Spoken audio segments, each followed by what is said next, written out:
Selamat datang kembali di episode kedua dari serial dokumenter asal-usul Ya'juj dan Ma'juj. Pada episode sebelumnya, kita telah melacak bagaimana garis keturunan mereka berkembang menjadi suku nomaden yang sangat agresif dan destruktif di utara bumi. Kekejaman mereka yang tanpa henti membuat peradaban manusia saat itu hidup dalam ketakutan yang mencekam.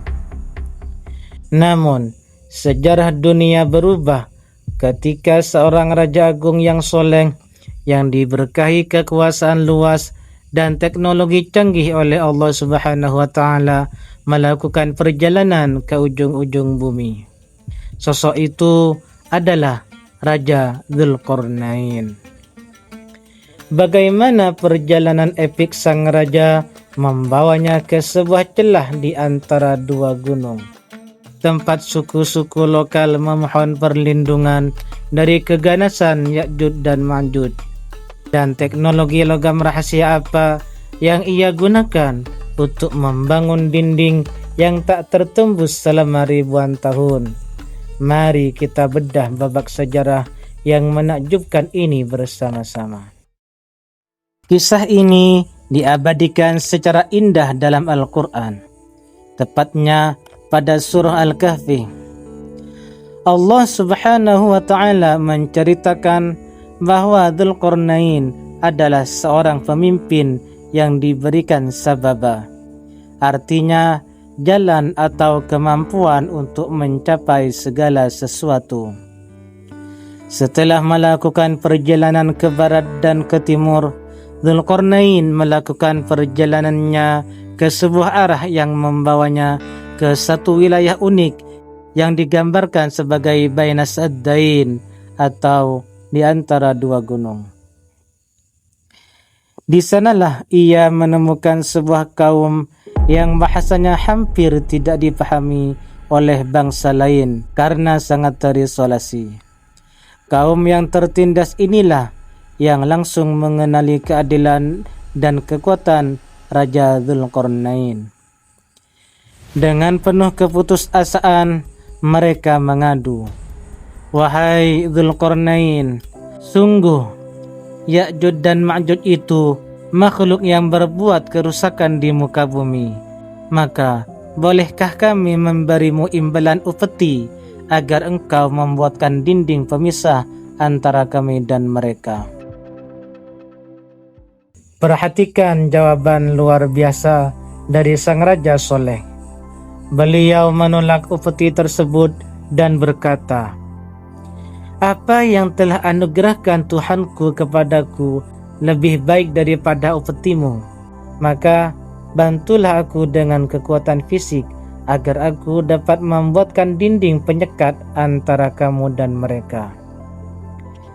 Raja Dzulqarnain mengajarkan bahwa keselamatan sebuah bangsa tidak bisa dibeli dengan uang, melainkan harus dibangun dengan kerja keras bersama.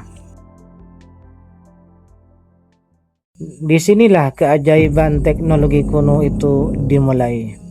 Raja Dzulqarnain tidak membangun dinding dari batu bata, lumpur, atau kayu. Beliau merancang sebuah struktur metalurgi yang sangat maju, melampaui sains pada zamannya. Perintah pertama Dzulqarnain adalah, "Berilah aku potongan-potongan besi." Suku setempat kemudian mengumpulkan balok-balok besi dalam jumlah yang sangat masif, lalu menyusunnya di celah sempit di antara dua gunung batu yang terjal tersebut. Struktur balok besi ini disusun terus meninggi hingga dalam bahasa Al-Quran, apabila besi itu sudah sama rata dengan kedua puncak gunung itu. Namun, Raja Dzulqarnain tahu bahwa susunan balok besi saja memiliki kelemahan struktural. Besi bisa berkarat, dan di antara balok-balok besi itu pasti ada celah sekecil apapun yang bisa digunakan untuk memahat atau memanjat. Maka beliau mengeluarkan perintah kedua, bakar dan tiuplah api itu. Ketika seluruh dinding besi raksasa itu sudah membara menjadi merah panas, Raja Dzulqarnain memberikan sentuhan magis terakhirnya. Berilah aku tembaga cair agar ku tuangkan ke atas besi panas itu. Secara sains modern, apa yang dilakukan Raja Dzulqarnain adalah proses pelapisan logam. Tembaga cair yang dituangkan ke atas besi membara akan masuk dan mengunci setiap celah mikro terkecil di antara balok besi. Ketika logam campuran besi tembaga ini mendingin, ia berubah menjadi satu dinding monolitik raksasa yang luar biasa keras, tahan karat, licin, dan mustahil untuk dihancurkan dengan peralatan kuno. Hasil dari mahakarya teknik ini dicatat dengan sangat presisi dalam surah Al-Kahfi ayat 97.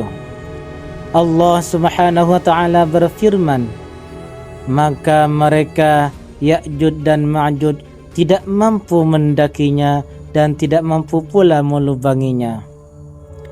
Dinding ini dirancang dengan tingkat kejeniusan yang tinggi. Permukaannya dibuat sangat licin akibat lapisan tembaga, sehingga gelombang manusia Ya'juj dan Ma'juj yang agresif tidak memiliki pijakan kaki sama sekali untuk memanjatnya. Di sisi lain, ketebalan dan kekuatan struktural campuran besi tersebut membuat peralatan tajam apapun yang mereka miliki tumpul dan patah ketika melubanginya. Sejak hari itu, gerbang besi Raja Dzulqarnain resmi memisahkan dua dunia. Dunia luar yang damai dapat berkembang membangun peradaban, sementara gelombang manusia perusak Ya'juj dan Ma'juj terisolasi sepenuhnya di balik benteng geografi dan logam tersebut. Mereka terperangkap namun tidak pernah mati. Mereka terus mencari cara untuk keluar hari demi hari, generasi demi generasi. Benteng besi itu berhasil menahan mereka selama berabad-abad. Namun, sebuah pertanyaan besar bagi kita yang hidup di abad modern sekarang. Jika benteng itu berupa struktur fisik yang sangat besar di antara dua gunung, di manakah letak geografis dinding Raja Dzulqarnain itu berada saat ini? Mengapa satelit canggih modern belum pernah menemukan dinding besi berlapis tembaga ini? Dan yang paling mengejutkan, benarkah pandangan beberapa ulama akhir zaman, termasuk analisis kontroversial dari Syekh Imran Hussein, yang menyebutkan bahwa dinding tersebut sebenarnya sudah hancur dan mereka telah berbaur dengan peradaban kita hari ini? Kita akan membongkar peta rahasia lokasi geografis dan analisis kontroversial ini secara tuntas di episode ketiga. Jangan sampai terlewat. Klik tombol subscribe, nyalakan loncengnya, dan tulis di kolom komentar, menurut Anda, di manakah tembok besi ini disembunyikan? Terima kasih telah menyimak. Sampai jumpa di part 3. Wassalamualaikum warahmatullahi wabarakatuh.